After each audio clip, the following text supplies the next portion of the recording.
If you ain't know, it's time to get you hip. Game's over, but it's not Lil Flip. Who done work with me that ain't got no hits? Niggas know the dot don't miss, I got this shit. I'm telling them I got this shit. All up in my prime like it's Optimus. Your optic shit, vision through an Oculus. And you really think stopping this? Nigga, no. Whoa, hit the airwaves with the dope. DA boy, played in London like a bloke on BBC. And I ain't talking about It's fake UZUMI and we on Tidewater Waves. Yes, sir. Throw it up. What's up, man? I'm coolin', bro. How you? Doing well. Yeah, this is long overdue. I appreciate you pulling up. Thank you for having me, bro. I appreciate it. Yes, sir. See, usually I start out with, who the person is, where they from. But I want to get straight into this immaculate project you just dropped, XTRA-LARGE, man. Let's get into it. You can tell the viewers, start off just what inspired it, just the curation of it. Basically, I just wanted to do a project that I've always wanted to do, like, since a kid. So basically, it was just putting together the perfect puzzle pieces to make everything work. And that was getting some of the most talented people in my area, like, on one project, on different songs. And it came out pretty good, if I say so myself. Yeah, and we can co-sign that. A little more than pretty good, yeah. Thank you. Yeah, for sure. Yeah, it's very dope sound, and we were talking off air, and I'll say it again, is that, I love connecting with individuals like you, creatives, musicians, that have a different sound than the typical, trap or just things you hear every day. But Exactly. to really paying attention to the, ins and outs of, Definitely. I definitely love to, like, I don't know, like, tippy-toe the borderline of, like, different genres. Like, I was never a fan of just, like, things that sound like they're in the box, you know what I mean? I like to try to create things that you can't really put a genre on or a label on, so. Yeah. Yeah. So speaking of that, where are some places you draw inspiration from? I literally listen to a bunch of different music, man. Like, as a kid, I used to sample music, like 10 or 11, I was sampling music, so I have a big, like, I guess, like, database of, like, old songs, like, in my head. Like, I know a lot from my grandma, my parents, and then, like, getting to the information age, like the internet, like, I just found so many type people, like, from, I could name a bunch, bro, from, like, '09 all the way up to now, like, people who aren't mainstream, but just was making really tight stuff that I really enjoy, like, so that's really what it is, just, like, hearing all different type of artists. Word, okay. And with the information age, with everything at your disposal, just tapping into some of these people, do you ever reach out or try to connect and, just collaborate with any individuals? Back when I was younger, I used to, like, reach out real heavy to certain people, and a lot of times it would be a no because they didn't know who I was. I was like 16 with, like, 4 songs out, So at this point in my life, I'm more so, like, focusing on, like, the area. I'm trying to get, like, everybody out here, like, on the same wave, like, everybody's working together. I'm trying to get beats to everybody out here, just like we can just work as one, as a unit, Gotcha. Yeah, so the project XTRA-LARGE just dropped. You had a listening party. Yes, The sir. feedback has been, great. So let's get in a little more into the sound, the curation. Like, I know you drawing inspiration from a lot of different places, but, what was this creative process like? And then the lead up to this big project for you? So basically, for a lot of the songs, like, I started a lot of the songs, just, like, made skeletons, and as making them, well, while making them, I, like, heard people that I thought would sound really good on it. They're like, yo, this person's voice would sound really cool, and I reached out to a lot of people. Some people didn't hit me back, some people didn't have their stuff in time, you know what I'm saying? But the people that did make it, made it really perfect. So it happened really smoothly. Like, Gabe's vocals came in literally like 2 days before I had to upload it, Oh, word. Yeah, because I asked him last minute, like, yo, I think you'll sound really tight on Say Yes. Can you give me, like, some vocals, like a little interlude? And he was like, for sure, bro. Like, he looked out. Dope. The joint with Paige, I sent her, like, both of those songs with nothing on them. And, like, she literally, like, led the way on those. Like, you can kind of tell, like I got inspiration off of her on those songs. It was really cool, yeah. So yeah, that's dope. So you have no problem, with, I don't know how it is in that circulation, just with artists and curating, projects, but I don't know if this is a thing with artists just like trying to take full control over their project. I'm sure it is with the direction you're trying to go in, but you have no project problem pulling from inspiration, from other people. Not at all. Like sometimes like I never know what's gonna happen with the song. Sometimes like I'll make songs and they'll never come out. I just have them just to have them. So like just making them is like almost like the easy part. So like if I can't write to it today, I can like send it to somebody and be like, yo, you trying to do something on it? And I'll get inspiration from them and like it'll come smooth. And that's literally what happened for those 2 songs specifically. Okay. Yeah, and I do want to touch on Brazil. That's one of my favorites, Thank you. especially the intro. Yeah, for sure. Yeah, the ocean sounds. That's something that we really resonate with over here at Tidewater Waves. So, what type of inspiration and creative direction did you get from this area, and how has Virginia influenced you? Man, it's my life, you know what I mean? Like I lived here probably 95% of my life, so it's how I move, how I talk, how I dress. Like you can hear it in the sounds like that I make. Like you can hear like a certain influence from people that's come before me or like led the path before me. So it's literally it's all I'm about, bro, and that's all I'm trying to put on is like for the people in Virginia, bro. That's like just trying to get us back to where we was in like the early 2000s, late 90s when like Virginia was a staple. We need that again. Yeah, for sure, and I think it's coming. For sure, it's definitely happening, bro. It's definitely a resurgence in these next couple of years. Yeah, so I agree. Yeah, we'll hit a U-turn and go back to who you are, where you from. Speaking of Virginia, you can get into that a little more. So basically, I was born in Italy, but I was only there for like a month or two, a couple of days. That's tough. I can't remember. Yeah. But yeah, I moved here like as a baby, and I lived in Norfolk until elementary school. Then I moved to Tennessee for a couple of years, then Virginia Beach, Chesapeake, Norfolk, and now I'm back in Virginia Beach again. So yeah, man, I moved around a lot, bro. I'm basically everywhere in the 7-5. Gotcha. Yeah. Sure. And I feel like that's 80% of people out here. You're not really from the area because it's such a metro area in a sense. Like Atlanta has different zones. Exactly. Yeah. Counties and other places, boroughs, whatever. This area is kind of the same, but it's just structured different in terms of the city. So yeah, I definitely could agree with that. Yeah. And everybody, like, we're all in our own world, but like we're all together at the same time. Right. Yeah. So yeah, going back to the project, TI-83, that was another one of my favorites in terms of the structure of the song. And I'm not in the audio world, but do you want to speak a little bit about what inspired that and just it's wild. Like I was just randomly came home one night and was like, I want to work on something. I made that beat. I just got like this flow in my head. And like, yo, I gotta record this right now. And I hurry up, recorded it. I ended up really liking it. But like you're right, it's like the sequence really weird. Like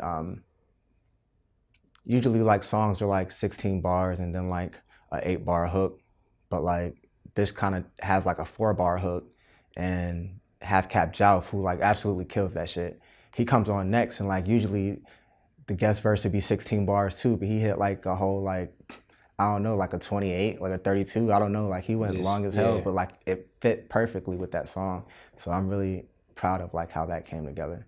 Okay. What inspired the name? I know that's a calculator. Oh yeah, so exactly. Like I try to use a lot of song titles that like resonate with like nostalgia with your youth or like things you just remember from the past. But the song is basically like, you know what I'm saying, all about my digits. Like it's about like trying to accumulate and stack up. So it made sense, like TI-83, like it's perfect. Yeah.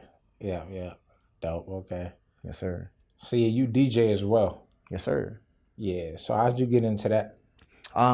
Basically, I was going to parties, like not even necessarily out here. I was in college in Virginia State. I was going to parties and I just really got tired of hearing certain songs or like things that they thought that like the people wanted to hear. And it was like, yo, I've been hearing these same songs for like 7 years, bro. Like, I'm not trying to hear this certain song at midnight. Like, you don't know what's like really going on in the underground and what people really want to hear. So it was only a couple parties out here that was really playing dope shit, and that was Fan Plan and the Rebel E parties. And I was going to Rebel E parties all the time. And I told Gabe, I was like, bro, like, I want to start DJing. Like, can you help me get on? And he was like, bro, like, pull up and you can do a set tonight. Damn. And I didn't know how to DJ. Like, I was literally like playing a song, stop it, then play another song, then stop it. Right. Like, and I had to learn in front of people. I didn't even have equipment to DJ. Yeah, I didn't have equipment to even know how to DJ. You know, I just like, I think I know the right songs that we could play. Yeah. And he literally like put that faith in me, and everything like jumped off from there. I learned how to DJ, started doing work release, did the Norva the same year. Like, everything just kind of like just started, you know, avalanche, snowballing. What year was that? This was probably 2014. Oh, wow. Yeah, it was definitely 2014. This was Drama still here. Like, this was, everything was going, when Granby Street, like downtown Norfolk, was going crazy. Like, I just happened to be there at the right time, knowing the right people, and it kind of just worked out for me. Damn, that's dope. Yeah. And that's crazy. Like you said, you know, everything started to kind of unravel with you. You had that kind of natural instinct, I guess you would say. Yeah. In terms of the sounds and all of that. And it definitely shows from where you were at 2014 and where you are now. So definitely. Yeah, I want to salute to you. Thank you, sir. You know, definitely just, you know, big you up one time. Yeah, for sure. Big you up too, bro. You got a crazy platform right here, bro. Like, oh yeah, this is what we need, bro. Like, this is something like really good for the area, bro. Like, really inspirational. 'Cause I'm sure it's people who are younger, like teenagers, who like dream about stuff like this. You know what I mean? Like, you help and lead the way too, bro. So thank you. Thanks to Tidewater Waves, bro. Thanks for Drew. I appreciate that. Like, thank you. Yes, sir. I'm gonna use that as a soundbite. Yeah. Yeah, we're gonna work that out. Yeah. Dope. So speak to the growth that you've seen from 2014 to now, just things you've seen, touched, and, you know, created. Like, how do you view where you are now? And real quick, where are you trying to go? Oh, wow. So basically 2014, like, it was just, I felt like I was starting over, like, after leaving from college, you know, like, coming back home where a lot of people didn't really like know me except for the people I went to school with. You know what I mean? I wasn't really out here like with my music or like DJing or anything like that. So it was kind of like starting over. I knew select people, and those people obviously were the right people. But the growth like in the area from 2014 to now is like, it's a lot of love, because before like that 2014, 2013 period happened, a lot of people were just like in their own bubbles and their own cliques. Like, everybody was kind of segregated.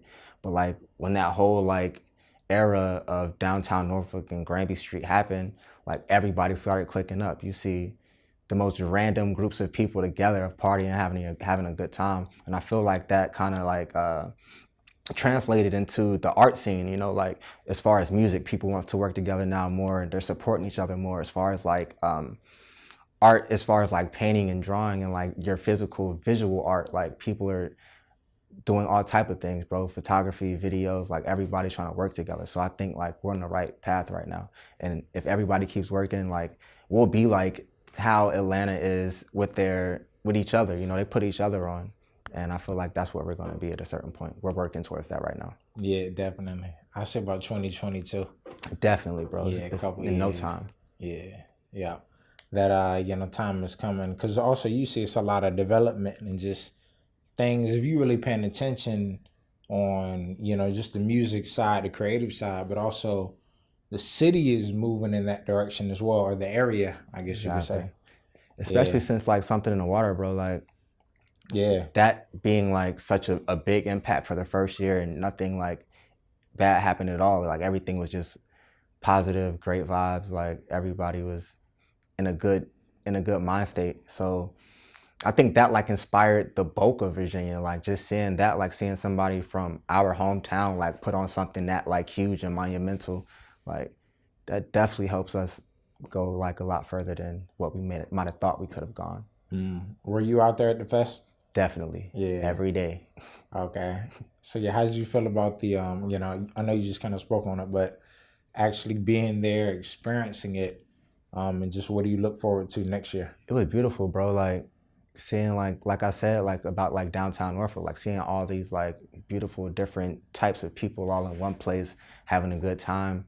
It was amazing. Like, all those artists that you would have never like thought that you would see here, like, especially like on the beach, like as a festival, like, people seeing Jay-Z, bro, like, On the beach. Not in Jay-Z on Virginia the beach, bro. Like yeah, on that's the beach. wild. You feel me? Yeah. Like you heard frontin' live, bro. Like come on, like Yeah. that. If that doesn't inspire one, like I don't know what would. Like if Yeah. I don't know, man. It was a great experience, bro. Like I loved it, and I can't wait for next year, bro. Oh yeah, same here. For sure. Yeah, definitely. So, you grab any inspiration from all Pharrell in terms of the sound? Definitely. The Neptunes are probably my favorite producers.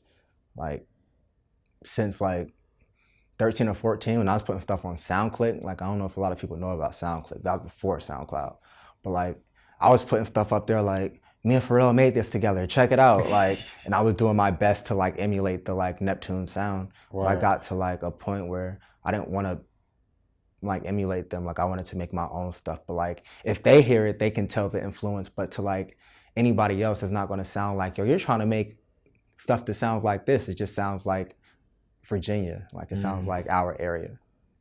So yeah, I get a lot of inspiration from the Neptunes, from the Clips, Star Trek. Like that whole era is like, I get that shit tatted on me, bro. Like I'm pretty close to doing it. Right. Hey, do it, man. For sure. Yeah, and I don't just want to focus on Pharrell. I'm glad you mentioned the Neptunes because it's a whole collective.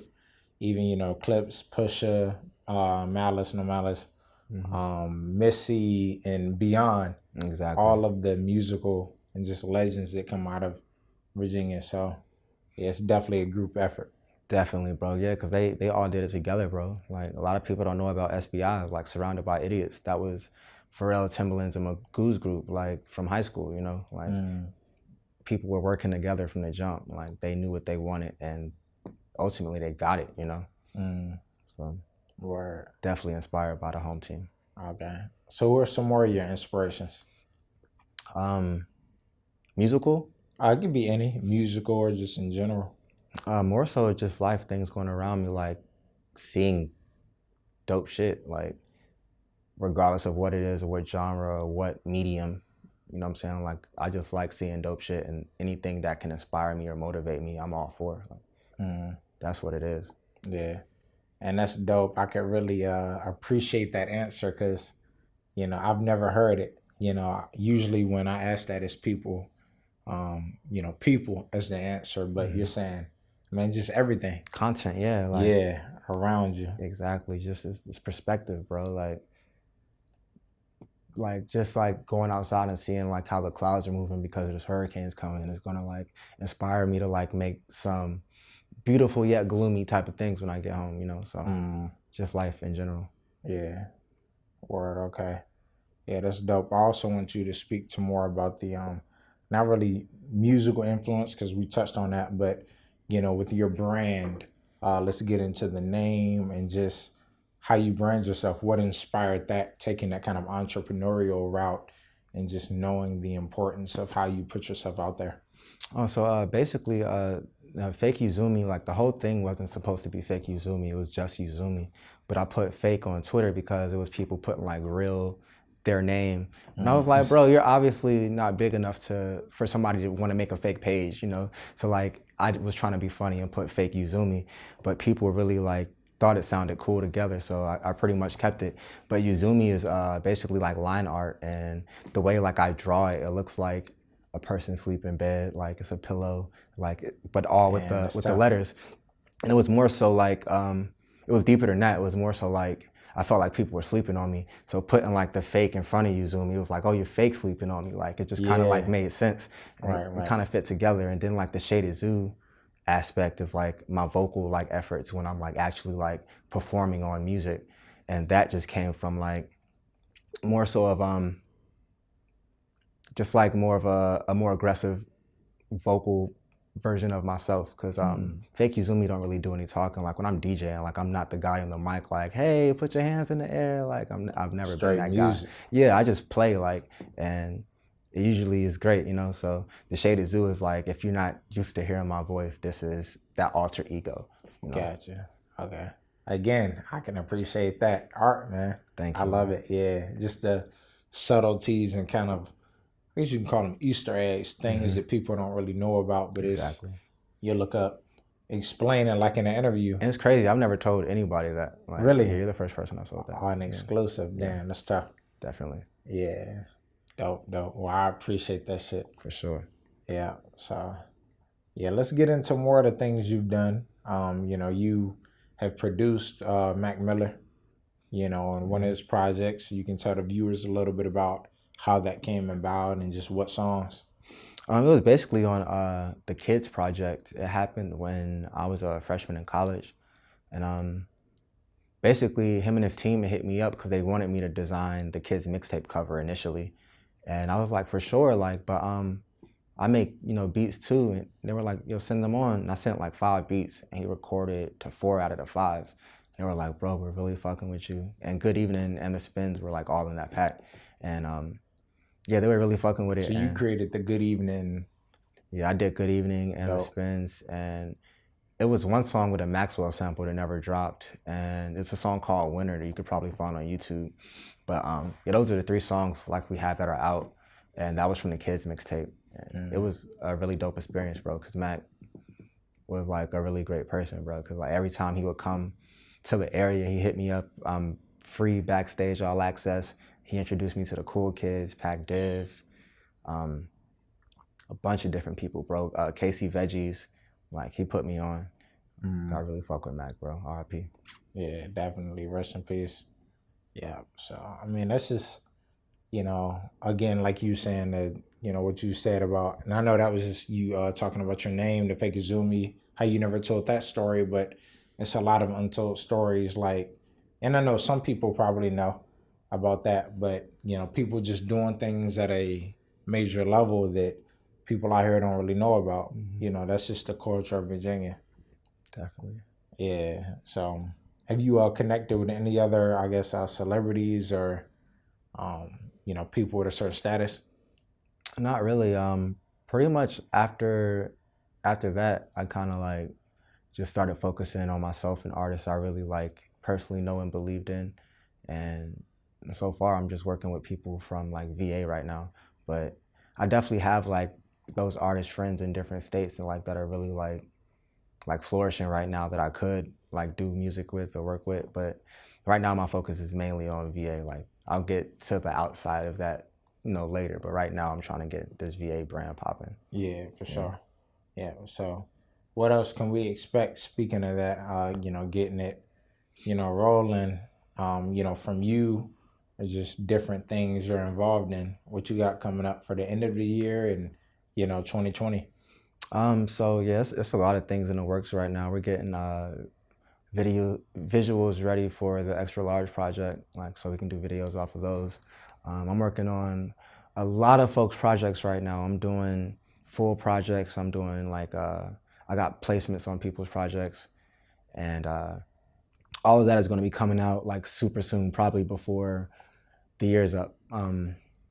Groove Theory, which is an event me and my friends do every month. That's going to be going on every month, so be on the lookout for that as well. Okay, bet. And also, you draw. I don't know if you draw, but I see a lot of anime inspiration in your like art and your branding. So yeah, I want you to speak a little bit about that and just Yeah, I definitely been I've been watching anime since Toonami, like a lot of us did. Like we grew up watching it through Toonami, but not even like looking at it like anime. We just thinking like, yo, these are dope cartoons. The older I got, I started finding out about different things like the Boondocks. I don't know if that's considered an anime, but like I had the Boondocks, like the comic book before the show came out. And just the fact that like I was seeing like black, anime characters are just in that style. Like it's I was like, yo, this so borderline. Exactly. Yeah. I was like, yo, it's just so fire seeing black kids like that look like these anime characters. I thought it was so cool. So like I've been drawing like that and trying to imitate the Boondocks since like a little kid. So that's always drawn my eye, that type of like stylistic direction. Yeah, so that's definitely a big influence on what I do. Okay. And you mentioned it before and now again, the graphic part of things and art. You think that plays into your sound? Like, I guess if you're, drawing and then see something and like, damn, this is inspiring a certain sound or music. Does that happen at all? Not really. I literally only draw when like I'm super bored. Like I'm pretty okay at drawing, but like I do it when I'm bored, like have nothing to do. So if like I'm at the crib and I'm super bored, I'm usually just gonna make music. Like I only usually draw when like I can't make music, if that makes sense. Super bored. Yeah, like if I can't make music, like I can't like, I'm not around my equipment, like I'll find little things to scribble on and just draw. But for the most part, I'm more so just focused on like the tunes and more so of like graphic designing. But like, I used to want to be an illustrator. Like that was like my dream at like 6 or 7, but kind of just started focusing on other things. So. Gotcha. So you digitally draw, like graphics and stuff? I don't have to be draw, but curation. Exactly, yeah. I more so like collage, superimpose, manipulation, almost. But I'm going to try to start getting back into the digital art world because I got the equipment for it. But right now I'm just practicing until I can release those efforts. Yeah. Gotcha. So who made the cover art for Extra-Large? Oh, Vivian Rose made the cover art for Extra-Large. Okay. One of the most fire painters I know. Yeah, it's tough. Yeah, she killed that cover, bro. And if you've seen the listening party flyer, like I sent her that picture. That's the picture I drew and was like, yo, like I want my face to look like really dark and blacked out, but you can really see like this evil smile on my face. And she was with it, got it done in no time, bro. Dope. And then you actually used the stage 1 drawing of it for the listening. For the flyer, yeah. Yeah, I like that. I like it. Thank you. Yeah, art, man. I mean, again, I gotta keep bigging you up. You know, just thank you. This is Virginia. Yeah, for sure. So, yeah, you can tell the people where they can find the project, find you, reach out. You know, collaborate. You big on features? Oh yeah, I did. Well, I haven't done too many features of Shaded Zoo, but I'm big on getting features. Like I'm more so like I like rapping on my beats. Like to be honest with you, because I make my sound like I love it. So yeah, you know the direction. I'm down to collab if it makes sense, you know. Like, but as far as finding my stuff. Everything is under Shaded Zoo for your streaming platforms. Just Shaded Zoo, ZU. And for my Instagram and Twitter, it's fake UZUMI. And you can find tweets, but just mostly just gonna be about music. So just get the music. Get the music. Extra-Large. Yeah. Yes, sir. Yes, sir. Yeah, well, again, man, I appreciate you pulling up. Thank you, bro. You know, we definitely gonna have you back because there's always something to talk about. For sure. Yeah. Thank you for having me, dog. Hey, it's a blessing. Yes, sir. Yeah. Well, I appreciate you. Fake UZUMI, Extra-Large, get it now. Yes, sir. And we out. We out. Shout out to Paige, shout out to Dom, shout out to Jow, Fake, Gary, Donna, shout out to Butter, we hot as the sauna, shout out to Sunny, we getting money, shout out to Dutch, he came in the clutch, what? I swear we gon' run this shit up, what? Switch lanes and I double up, you lame niggas shut it up, with work then I cut it up, you seen the way I bubble up, it's getting cold, you should bundle up, bitch made, you should cuddle up, I need green like buttercup, mean like buttercup, tell my niggas run it up, we bout to fuck the summer up, switch lanes and I double up, you lame niggas shut it up, with work then I cut it up, you seen the way I bubble up, it's getting cold, you should bundle up, bitch made, you should cuddle up, I need green like buttercup, mean like buttercup, tell my niggas run it up, we bout to fuck the summer up.